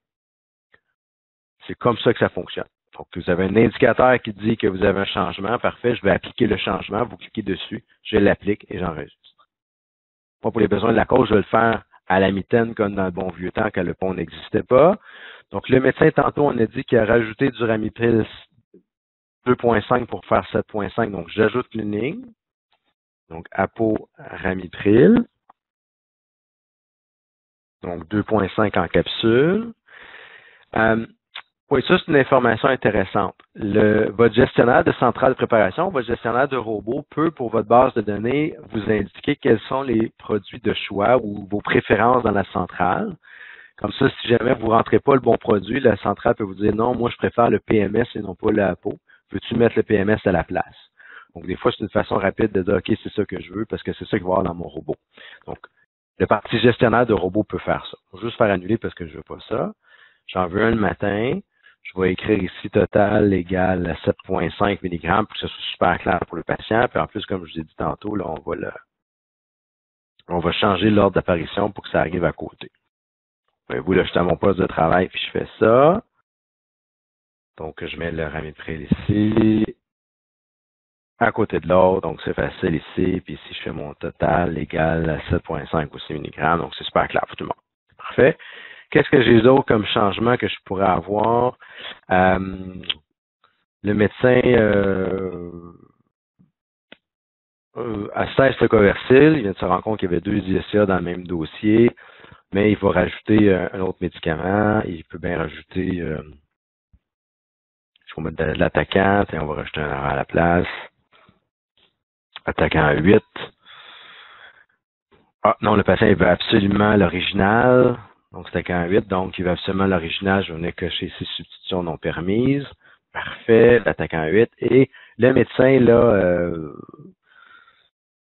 l'acébutolol, le patient doit en prendre 2 comprimés le matin maintenant.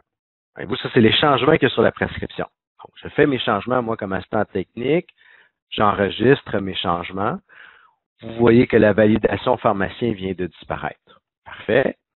Moi, comme assistant technique, j'ai fait mes changements. Je vais aller cliquer tout de suite sur progression. Pourquoi? Parce que je veux voir si j'ai des piluliers dans ma pharmacie qui existent et si oui, à quelle étape ils sont rendus. Donc, on va laisser tomber là, ceux qui n'ont pas rapport, ceux qui sont là, c'est des anciens, mais tantôt, on a vu là, les 2 codes barres qu'on avait, la 246 et le 247, du 27 et du 3. Celui du 27 a déjà été reçu de la centrale de préparation, puis l'autre est à la centrale de préparation.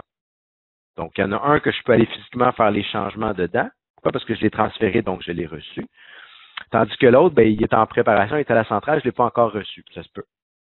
Donc, lui, je vais l'intercepter quand je dois le recevoir, mais pour lui, ici, je peux le changer. Donc, je vais aller chercher dans ma pharmacie, puis je vais aller faire les changements dedans.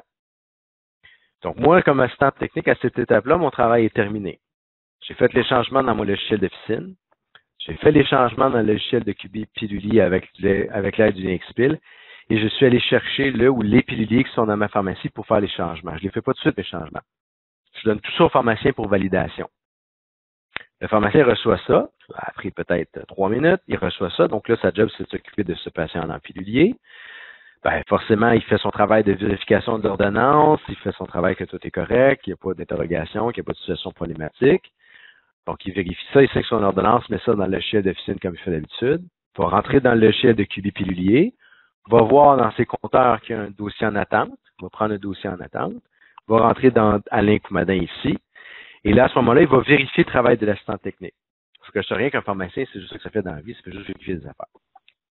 Ça vérifie ce que les assistants techniques ont bien fait.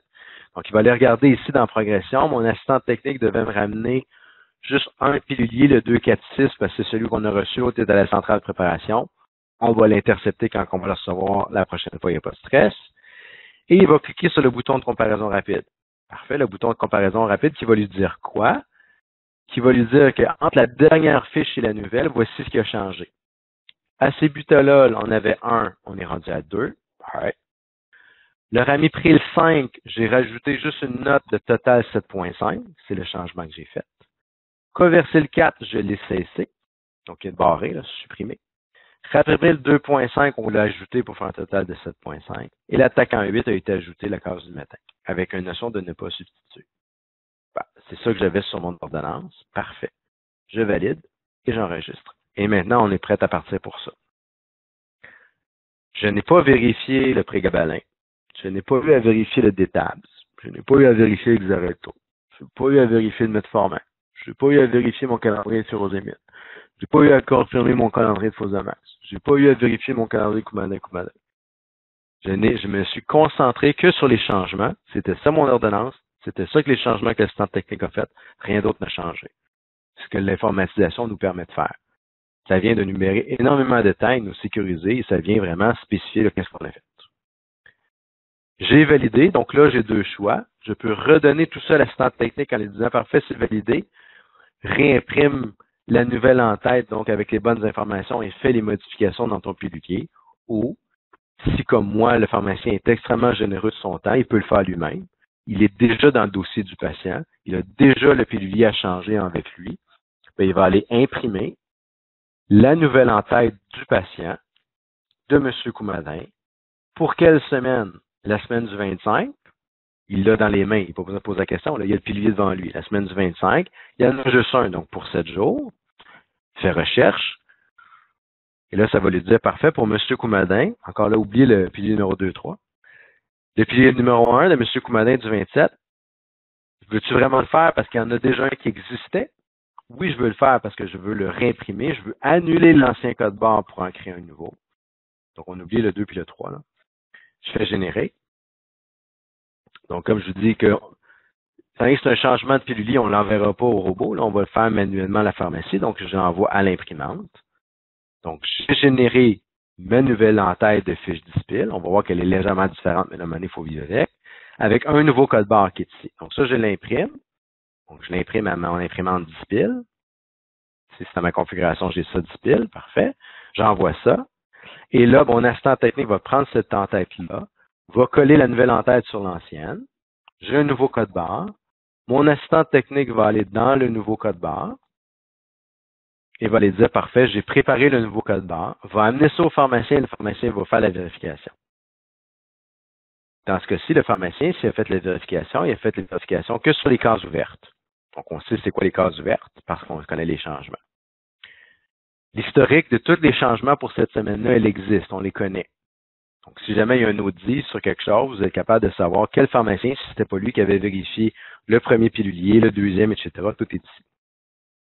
Donc, de toute façon, en cas d'audit, généralement, vous allez nous appeler s'il y a le cas pour savoir quoi faire, mais dites-vous que toutes les informations sont conservées. Et donc, la prochaine étape, ça va être de le compléter lorsque je vais l'avoir. Donc, voyez-vous, on a simulé un changement. Si je n'avais pas réimprimé ou si j'avais fait un changement puis j'attendais d'intercepter le pilulier, celui qui est parti à la centrale de préparation, c'était celui-là, celui qui était préparé, le 247. Lui, on ne pouvait pas physiquement faire le changement parce qu'il était à la centrale de préparation, on l'attend.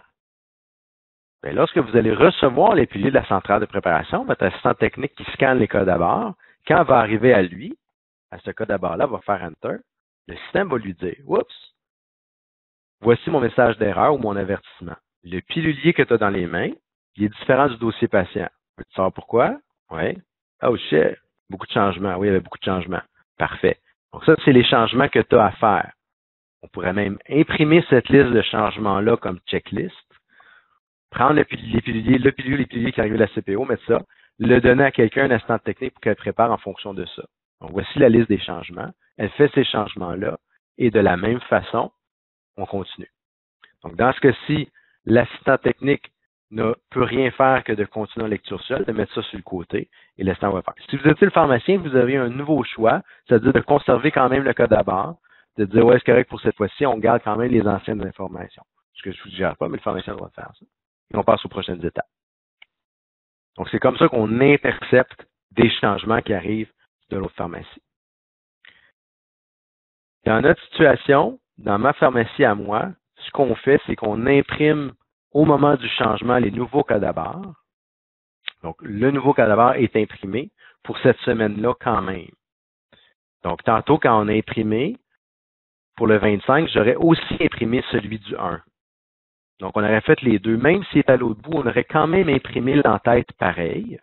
Donc, ça, c'est une autre façon de fonctionner. J'aurais quand même imprimé l'entête que j'aurais gardé dans un petit cartable.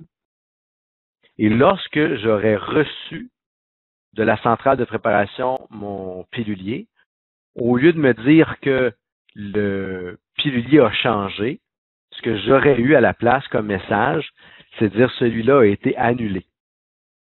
Il a été annulé pour une nouvelle impression. Donc ça, c'est un message pour mon assistant technique qui reçoit les piluliers de dire il est annulé parce qu'il y en a un nouveau qui a été fait. Elle va regarder dans le cartable, puis elle voit la nouvelle en tête. Donc, on avait déjà imprimé la liste des changements avec les nouvelles en tête, ça a déjà été fait, donc on a intercepté par contre par l'annulation. C'est une autre façon de faire. Donc, soit qu'on laisse l'interception en disant oups, le pilulier que tu viens de recevoir, il n'est pas bon, ou oups, celui que tu viens de recevoir, forcément, il est plus bon parce qu'on l'a annulé, parce qu'on a imprimé un nouveau, il est déjà fait. Nous, on préfère fonctionner comme ça, préimprimer les en-têtes, mais il y a d'autres pharmacies qui préfèrent gérer le message d'erreur et de l'imprimer seulement au besoin. C'est à votre guise, c'est votre façon de travailler. Donc, ça m'a fait à la présentation du logiciel de ce matin avec les fonctionnalités les plus importantes. Je vous rappelle donc que le gestionnaire, c'est important de prendre le temps de configurer les différentes catégories et les différentes options de la pharmacie en même temps que vos utilisateurs. Ça, on peut le faire avec quelqu'un du bureau aujourd'hui ou dans le courant de la semaine, il n'y a pas de problème. Juste vous assurer que tout est correct, que vous partez avec vos bases à vous. Et ensuite, comme assistant technique, c'est après avoir eu vos codes, c'est de se rappeler que 95% des opérations se font avec la loupe pour rechercher un dossier patient quand on veut créer ou modifier un dossier patient. Et le 95 autres % des situations vont se faire par recherche de code à barre. Ça, c'est quand vous voulez travailler sur un pilulier que vous avez à peu près au DVC ou le remettre au patient. C'est ici que ça va se passer. Toutes les autres options, ce sont des compteurs où il y a des actions. toutes ces actions-là, sauf le lien XPIL-QB, vous allez les intercepter à un moment donné ou un autre dans la chaîne de travail de toute façon. Donc, ça va vous empêcher, vous, comme assistant technique, de mettre quelque chose dans le sac. Nous, c'est un peu comme ça qu'on fonctionne. Quand mon assistant technique fait la facturation puis broche ça pour mettre en sac, dès qu'elle ne peut pas compléter, elle met le pilier de côté, elle nous l'amène. Il y a des journées qu'il n'y en a pas, il y a des journées qu'il y en a un, il y a des journées qu'il y en a 5. Mais je gère ça dans la journée. Ce n'est pas un fardeau énorme pour le pharmacien en service. Il prend le pilulier, il dit OK, je vais valider, OK, il y a telle affaire, telle affaire. Je le complète, je leur donne à l'assistant technique qui, elle, va finir par le mettre en sac. Mais ces compteurs-là vous permettent de prendre de l'avance sur des actions si jamais vous le voulez. Dans tous les cas, c'est à l'usage que vous allez vous poser des questions. Rappelez-vous de vous poser la question, qu'est-ce que vous faisiez déjà? Essayez de le répliquer dans le logiciel parce que ça suit exactement les mêmes étapes que vous faites présentement, sauf que c'est informatique. Et si vous n'avez pas la réponse, essayez. Puis si en essayant, ça ne marche toujours pas, vous nous appelez. En sachant que vous ne pouvez pas vous tromper, parce que si vous faites un changement ou une action qui ne vous plaît pas, il faut toujours qu'il y ait un pharmacien qui vienne valider à côté. Fait qu'on ne peut pas faire une modification sans que ça et penser que ça va passer tout droit. Si vous avez des questions, allez-y, je vous écoute.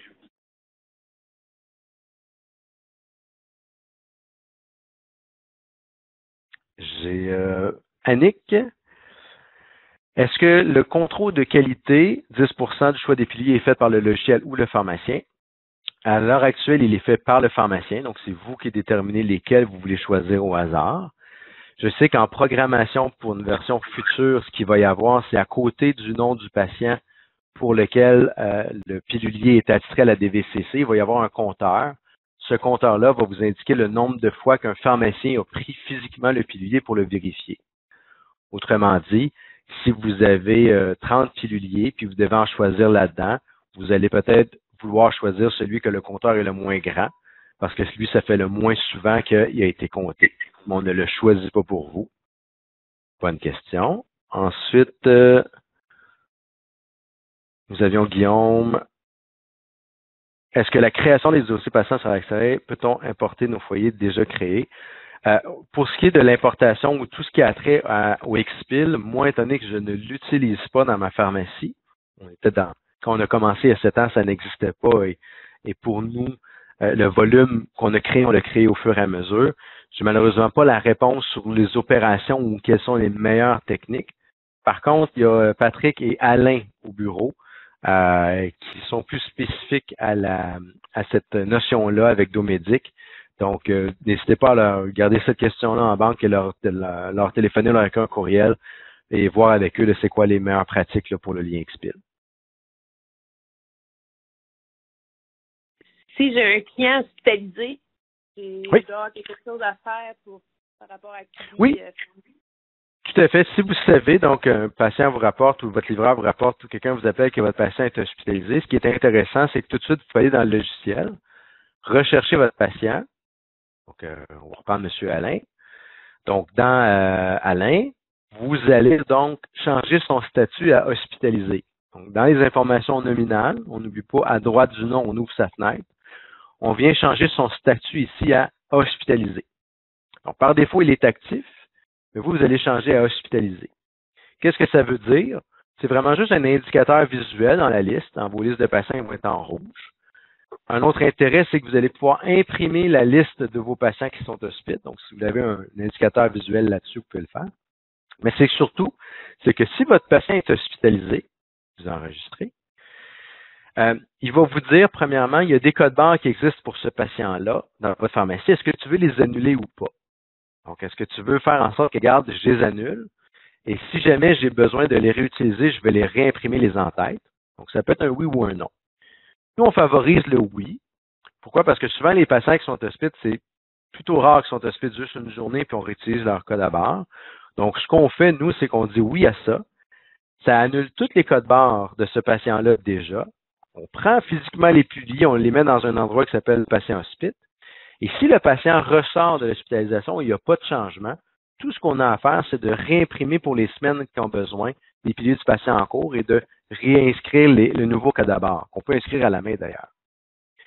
Ce que ça va faire, c'est fait que le cherche d'abord le système va dire, attention, le patient est hospite. Donc, tu peux rien faire. Tu peux pas continuer les opérations sur ce patient-là, il est hospitalisé. Donc, l'avantage, c'est que si vous êtes en train de vouloir vérifier un pilulier, vous êtes en train de mettre en sac un pilulier d'un patient que vous avez su qui était hospitalier, puis vous ne l'avez pas su, on a oublié de vous le dire, le système, lui, vous le dit. Puis si le statut a changé, tout ce que vous avez à faire, c'est de revenir dans le dossier du patient, changer son statut pour actif. J'en profite pour dire quels sont les autres statuts. Archiver, c'est comme effacer. Le patient est décédé ou il a changé de pharmacie, il ne reviendra pas chez vous. C'est comme déliter, là, effacer. On appelle ça archiver. On va toujours être en mesure de rechercher le dossier du patient archivé quand même, mais il ne sera pas dans vos listes habituelles. Et inactif, c'est un hybride dans le fond. C'est que vous voulez toujours qu'il apparaisse dans vos listes, mais vous voulez pas c'est pas hospitalisé, mais il n'est pas là. Je vous donne un exemple, il est parti à 6 mois en Floride. Il est parti dans une autre pharmacie, il a transféré dans une autre pharmacie en Gaspésie parce que c'est là qu'il passe l'été ou à Charlevoix. Vous mettez inactif, puis quand il va vous rappeler pour avoir des piluliers, vous le remettrez actif. Donc, il va être en gris et non pas en rouge hospitalisé, qui est dans la liste qui est là. Tout simplement. Donc, excellente question. Je ne l'avais pas couvert tantôt. Parfait, merci. Plaisir. Allez voir dans le petit chat. Alors, on a Pierre qui dit, si je change un produit à peau par un Teva et que je scanne déjà un petit peu déjà produit, va-t-il détecter la modification? La réponse est oui. Le système va vous dire qu'il y a un changement. Donc, un changement de générique, c'est un changement pour lui. Il ne fait pas la distinction que c'est un changement de générique ou pas. Il faut juste faire attention à la situation dans laquelle on fait un changement de générique. Si vous faites un changement de générique dans un dossier patient, ça veut dire quoi? Ça veut dire que vous avez changé la molécule. Un pharmacien doit valider les informations et ça va déclencher un changement aussi lorsque vous allez recevoir le pilulier. Ça va vous dire, avant, tu avais du APO, maintenant, c'est du PMS, c'est-tu correct? Grosso modo, ça va vous le faire. Le système ne veut pas prendre la chance que c'est un générique ou pas. Parce qu'il y a bien des situations où c'est substituable ou pas. C'est déontologiquement, c'est le pharmacien. C'est une des limitations du logiciel où on ne veut pas prendre la chance de vous dire c'était un changement de générique pour moi, puis dans le fond, ça a occasionné une erreur. Donc, on ne veut pas générer ça, cette situation-là. Là où ça ne le fera pas, c'est si au moment où vous le produisez, le pilulier. Donc, vous avez imprimé le pilulier à la pharmacie, puis c'est une ATP à la pharmacie qui va le faire. Donc, si je rentre un pilulier, ici, l'assistant technique qui prépare, donc cet exemple, elle prépare le apo-acébutolol qui est ici, c'était ça qui était dans le dossier du patient, mais elle n'a pas du apo, elle a un autre, elle a du Sandoz. Elle pourrait cliquer ici sur changement de produit et dire le nouveau produit, elle rentre le DIN, là, c'est plus facile, donc Sandoz acébutolol, 100. Et donc, on voit clairement que dans la fiche de préparation, en théorie, c'était du apo, maintenant c'est du Sandoz. Et ça, c'est dans le code à barre, donc ça ne génère pas de changement de code à barre. Ça ne change pas le dossier patient et c'est pour ça que vous allez avoir une signature pharmacien pour venir signer comme quoi il est d'accord de ce changement-là. Donc ça, c'est quand on a des situations où on manque le générique en cours de production. À la pharmacie, on peut faire comme ça. Évidemment, si vous avez changé de molécule complètement, c'est là que ça vaut la peine d'aller dans le dossier du patient pour changer le APO pour du Sandoz. Et vous, comme pharmacien, puisque vous avez accepté ça, tout ce qui vous reste à faire, c'est de dire, est-ce que j'ai des piluliers dans lesquels j'ai changé mon APO pour du Sandoz à la pharmacie? Oui, j'en avais un. Je le choisis et je conserve. Tantôt, conserver le code barre, ça sert à ça. Vous conservez le code à barre et vous laissez une note comme quoi, vous, comme pharmacien, telle date, vous étiez d'accord pour changer le APO pour le Sandoz. Et donc, si vous me suivez, la prochaine fois que votre assistant technique va lancer une impression de pilulier, elle va le lancer avec du Sandoz. Donc, on gère les piluliers seulement qui sont à la pharmacie, mais c'est le pharmacien qui doit le faire. Et de cette façon-là, on évite que ce soit une assistante technique qui soit pris avec le problème de l'avertissement ou du message d'erreur.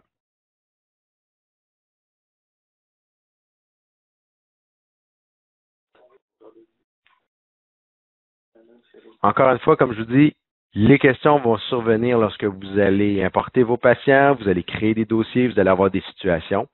C'est là que vous n'hésitez pas, vous prenez le téléphone, vous dites, j'ai cette situation-là, etc., qu'est-ce que je fais? Dans le pire des cas, de toute façon, vous faites comme vous pensez qu'il est le mieux. Parce que souvent, par expérience, vous êtes capable de tout faire. Des fois, c'est juste de dire comment je peux faire mieux ou comment je peux faire que le logiciel fasse ça comme il faut ou mieux que ce que je faisais avant, c'est là que vous nous appelez. Alors, oui, ça a l'air complexe, mais c'est surtout parce que c'est complet, mais vous allez voir que, je répète, 95% de vos opérations vont se dérouler de la même façon que vous le faites. Je vais répondre à Pierre pour des changements en bloc. Donc, vous êtes le gestionnaire et vous voulez faire un changement en bloc. Vous allez ici dans Configuration, Changement de produit. Donc, quand vous êtes un pharmacien ou administrateur, vous avez le droit de faire cette option-là. Vous allez rentrer le DIN du produit à remplacer, Apo-Pantoprazole, 40. Vous allez dire, je change pour du PMS Pantoprazole, 40. C'est un pharmacien qui fait ça parce que si vous choisissez pas la bonne chose, c'est votre faute. Et donc, si vous aviez des patients, la liste des patients serait là. Je vais juste, pour mal faire, j'ai personne qui a du Apo, là, c'est pas bien long. Donc, vous allez avoir une liste de patients qui sont impactés par ça. Donc, bon, bizarrement, moi, c'est tout du PMS déjà. Donc, c'est moi juste vouloir faire comme du monde. Donc, j'avais du PMS Pantoprazole dans ma base de données que je veux changer pour du Apo-Pantoprazole. 40. Donc, je m'assure que c'est la bonne chose. Donc, je remplace le PMS par du Apo. Voici mes patients qui sont impactés. Je peux les choisir manuellement. Je peux les choisir en bloc et là, faire changer. Vous notez que les patients pour lesquels les patients, c'était écrit ne pas substituer, n'apparaissent pas à l'écran parce que c'était à ne pas substituer, donc on ne peut pas faire de substitution en lot.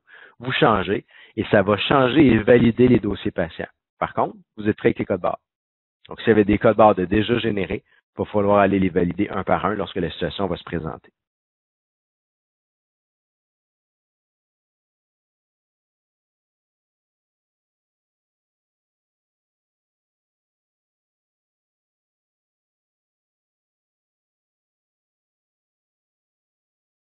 Donc, s'il n'y a pas d'autres questions, je vous laisse aller avec ça. Bon dîner.